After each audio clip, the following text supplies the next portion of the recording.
जैसा कि हमने लास्ट एपिसोड में देखा कि तैंगशेंग और क्रिस्थेनियम के बीच में एक आइकॉनिक लेवल की फाइट हुई थी, जिसमें कि तैंगशेंग ने क्रिस्थेनियम को मार डाला था। इसके बाद हम क्वान रेंजियो को देखते हैं, जो कि अपने एंजल गॉड का 8 टेस्ट का सेकंड पार्ट दे रही थी। उसे किसी के क्राइम को जज कर उसे पनिशमेंट देनी थी।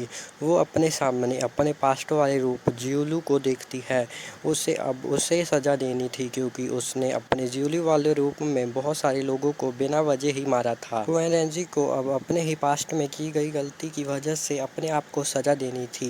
तो उसका पास्ट का वर्जन जियोलू उसे कहता है कि इसमें मेरी कोई गलती नहीं है, मैंने जो कुछ भी किया वो तुम्हारे ही फैसले थे, तो तुम्हें मुझे जज करने का कोई भी अधिकार नहीं है। जियोलू कहता है कि तुम एंजल गॉड बनकर दूसरों को सजा देने के लायक नहीं हो, क्योंकि तुमने भी बहुत सारी गलतियां की है। तो क्वीन रेंजी कहती है कि तुम सही कह रहे हो, पर लेकिन अगर कोई एंजल गॉड की तलवार को उठाता है तो उससे गलत करने वाले को सजा देनी ही पड़ती है। और क्वीन रेंजी कहती है कि एंजल गॉड की उत्तराधिकारी होने की वजह से मुझे तुम्हें सजा देनी ही होगी। तो जियोलू उसे कहता है कि अगर तुम मुझे मारोगी तो तुम्हें खुद भी मरना ही होगा। जियोलू उसे बहुत समझाने की कोशिश करता है, लेकिन क्वीन रेंजी उसकी कोई बात नहीं सुनती और अपनी तलवार से उसे मार डालती है। लेकिन तभी उसकी तलवार वापस आकर उसको भी लग जाती है, जिसकी वजह से उसे बहुत दर्द होता है और वो वहीं पर बेहोश हो जाती है। और इसके बाद जब उसकी आंखें फिर से खुलती है तो वो खुद को सही सलामत पाती है।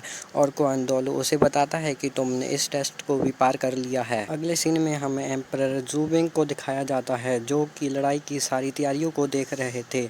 और सभी श्रेक डेविल्स एक रूम में आकर लड़ाई की सभी बातें करने लगते हैं। और तभी वहां पर जियांग आती है और वो उन सबको बताती है कि उनके आसपास अब कोई भी एनिमी नहीं है। तैंगशेंग कहता है कि वो इलाइट सैनिक दोबारा नहीं आएंगे, क्योंकि बीबी डोंग अभी अपने और सैनिकों को खोना नहीं चाहती है। लेकिन मिस्टर दाई को एक शक था कि तैंगलैंग के हिडन वेपन्स क्या मास्टर सॉल हॉल के बड़े योद्धाओं को रोक पाएंगे या नहीं। तैंगशेंग कहता है कि बीबी डोंग हमारे सैनिकों की पावर को कम करने की कोशिश करेगी, इसलिए हमें सबसे पहले प्लेमा प्लेम पर जाकर वहां पर सब कुछ देखना चाहिए। और वो सब भी बातें कर ही रहे थे कि तभी वहां पर मास्टर कीलांग आ जाता है और वो वहां पर आकर तैंगशेंग से कहता है कि मुझे यहाँ पर आकर सब कुछ पता चला।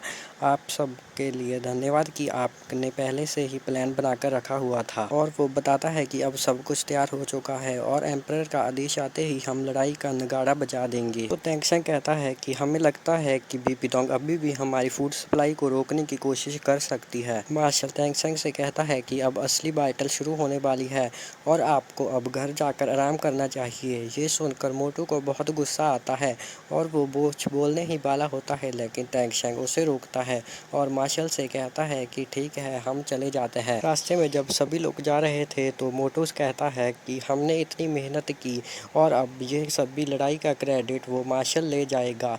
तो तैंगशेंग उसे कहता है कि इससे कोई फर्क नहीं पड़ता, जब तक हम जीत रहे हैं तो इससे कोई फर्क नहीं पड़ता कि क्रेडिट कौन लेके जा रहा। तैंगशेंग मोटू से कहता है कि अगर तुम क्रेडिट लेना ही चाहते हो तो तुम तैंगलैंग के 9 टेस्ट दे सकते हो, जिसके बाद कि तुम तैंगलैंग के चीफ बन जाओगे। लेकिन मोटू कहता है कि इतनी बड़ी जिम्मेदारी मैं नहीं ले सकता, मैं तुम्हारे साथ ही खुश हूँ। इसके बाद हमें मार्शल केलोंग को दिखाया जाता है, जो कि अपने सेना के पास आते हैं और सबको सावधान करते हैं।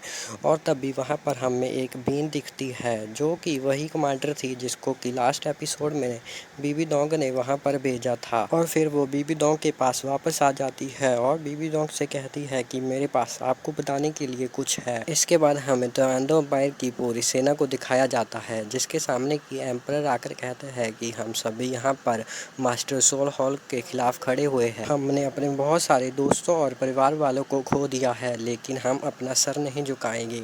इसके बाद सारी सेना आगे बढ़ने लगती है और लड़ाई के लिए जाने लगती है। अब हमें मास्टर सोल हॉल की सेना को दिखाया जाता है, जिसके सबसे आगे एलिफेंट ट्राइब के लोग हैं और उसके पीछे स्वर्ट हंटर ट्राइब के लोग हैं और उसके पीछे पैंथर ट्राइब के लोग हैं और इसके बीच बहुत और भी आइकॉनिक लेवल के मास्टर और बहुत सारे ट्राइब के लोग होते हैं। और बीबी डोंग भी अब सेना के बीच आती है और कहती है कि एंजल की रक्षा अब हम पर है और यहाँ तक भी हमारी सेना जाएगी, वहाँ तक हमारा राज होगा और जो भी हमारे रास्ते में आएगा वो मारा जाएगा। अब दोनों सेना एक दूसरे के आमने सामने होती है और तैंगशेंग भी अपनी सेना को हिडन वेपन देकर तैयार कर देता है।